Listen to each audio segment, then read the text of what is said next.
On the page, 5 letters sit in plain type, VTSAX.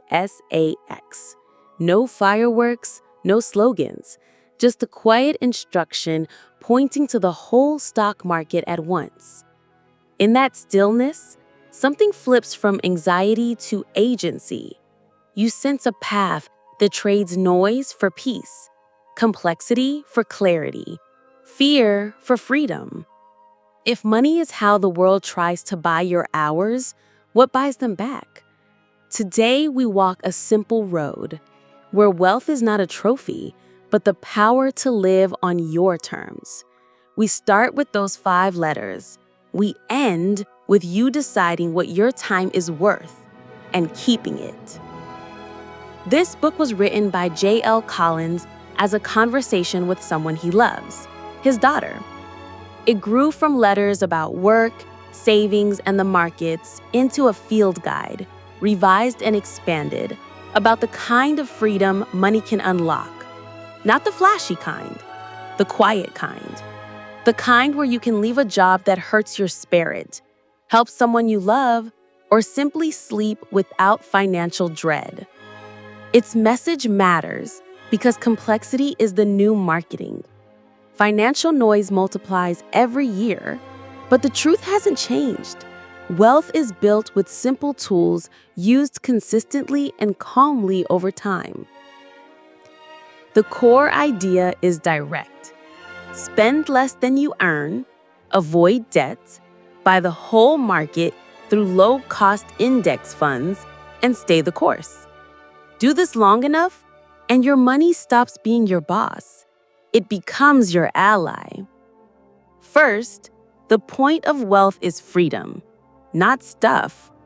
Collins calls it the moment you have enough to walk away from anything that violates your values. He gives it a blunt name because the feeling is blunt. The day a paycheck stops owning you. Think about what changes when your bills are covered by your investments rather than your boss. Your tone in meetings softens or sharpens, depending on what you really believe. Your weekends stop being recovery and become practice for a life you actually want. Your choices grow larger, while your fear grows smaller.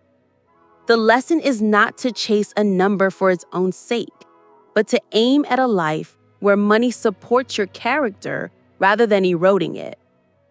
Actionably, it means you measure progress by freedom gained, not luxuries purchased. Each month you raise your savings rate a notch, you are buying back hours of future peace. Each unnecessary subscription you cancel is a little vote for your time.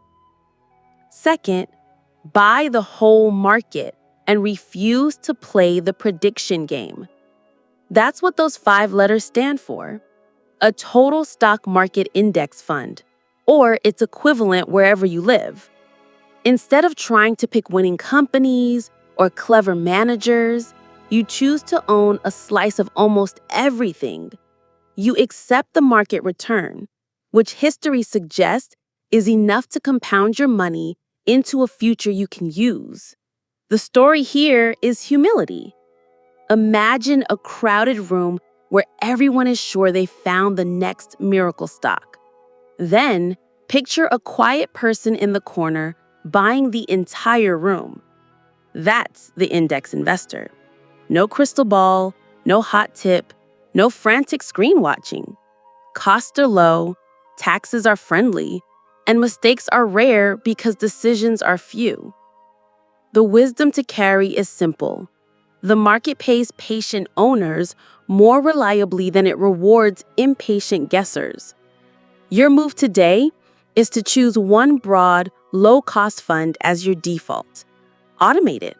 Let it run while you run your life. Third, high savings rate beats high IQ.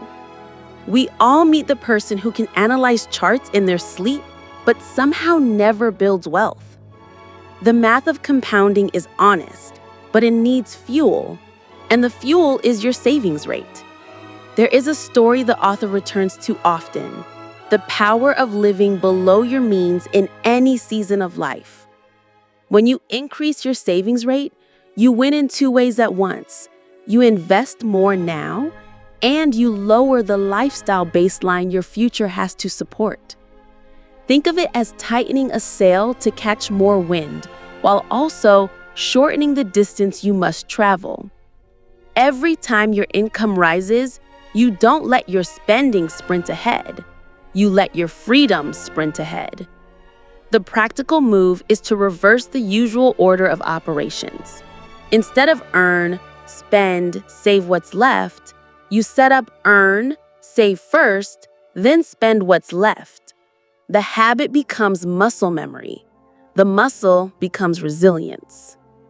Fourth, debt is a reverse index fund on your future. It compounds too, only against you. The book's counsel is not scolding, it's liberating. Pay off high-interest debt as a priority, not because it is morally bad, but because it is mathematically merciless. If you carry balances, your plans drag an anchor. When you cut that anchor, the same discipline that frees you also trains you for investing. The rhythm is similar. Automate payments, celebrate each balance that hits zero, and keep your lifestyle honest so it doesn't quietly rebuild the chains you just broke. Once the anchor is gone, every dollar you earn can point forward. Fifth, asset allocation is not a personality test. It's a sleep test. Stocks build wealth. Bonds temper the ride.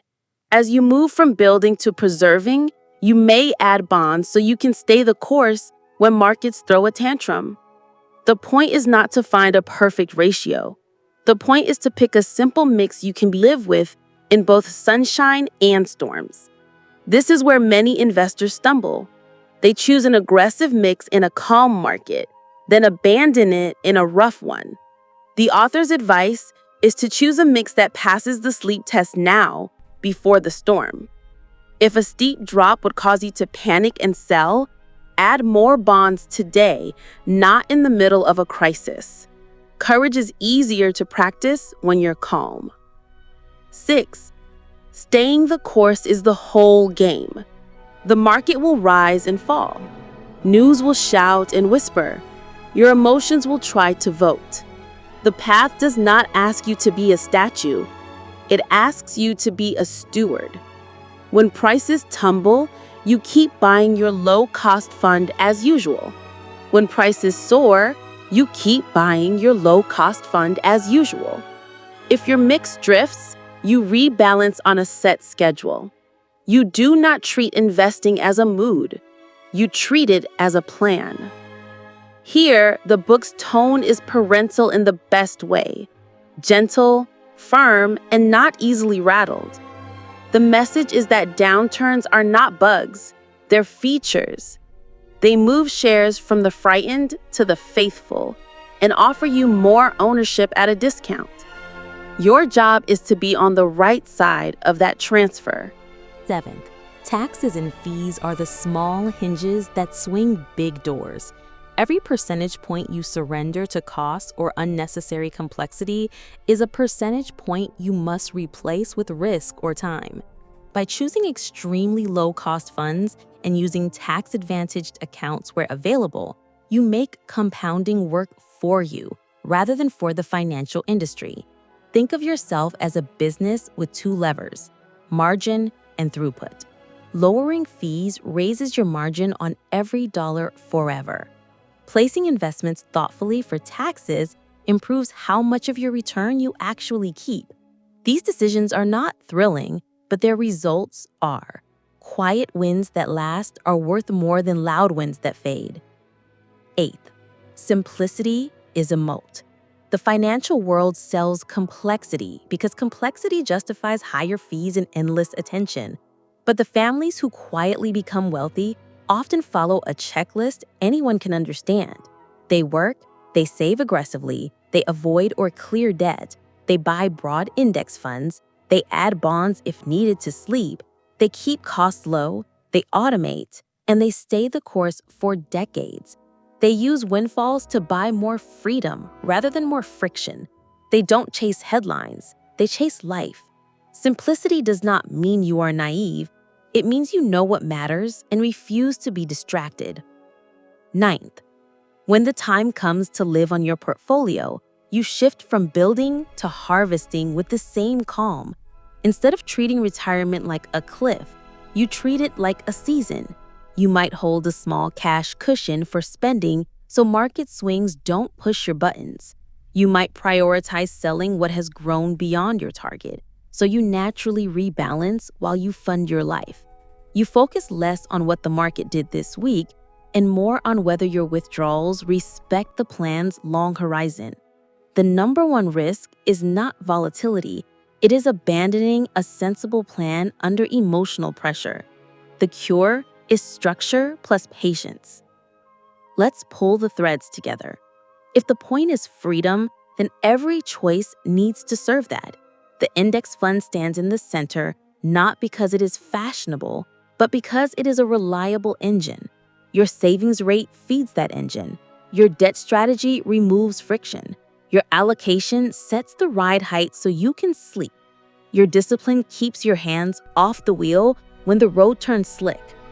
The book returns to the same promise. Wealth that is both strong and simple frees you to be more honest, more generous, and more yourself. It asks you to stop outsourcing your future to experts who profit from confusion. It hands you a short list and says, you can do this. Think of a person just starting. Maybe that person is you. They open their paycheck and feel the old tug of war between bills and dreams. They set up one automatic transfer to a broad, low-cost fund on payday. They raise it a little each month. They refuse to inflate their lifestyle when their income goes up. They keep a basic emergency fund so life's bumps don't derail the plan. They ignore pundits and keep learning in small, regular bites. 10 years pass, then 20. Their life is not a highlight reel. It is better. It's theirs. They have the freedom to choose work for meaning rather than fear. They can help a friend without threatening their own stability. They can step off the treadmill. And one day, when they see bad news flash across a screen, they feel a surprising calm. Their plan is still their plan. If you take nothing else, take this. You do not need to be brilliant. You need to be consistent. The market will try to tempt you into cleverness and scare you into mistakes. Your defense is a plan so simple you can explain it to a teenager. Spend less than you earn, clear high-interest debt, buy the whole market through a low-cost index fund, add bonds if you need them to sleep, keep costs and taxes low, automate, and stay the course for decades. Your reward is not just a pile of money. It is a life with more room for courage, kindness, and time. Those things that compound even better than dollars when you let them. So we return to the quiet page and those 5 letters. They do not promise a shortcut, they promise a direction. If you follow it with patience, you will wake up one day and realize your money now serves your life rather than your life serving your money. That is the simple path. That is the wealth worth having. Before you go, I want one thing from you. In one sentence, what is the smallest financial step you will automate this week? Setting up an index fund contribution, upping it by a tiny %, or canceling one expense that no longer serves you. Drop that one line in the comments so this community can cheer you on. Then, if you're ready to double down on your calm, tap the video on the right about building a rock-solid index investing habit. Save this for tonight and share it with one person who needs a little peace. We're walking this path together, one simple step at a time. And when you see those 5 letters again, you'll know what to do.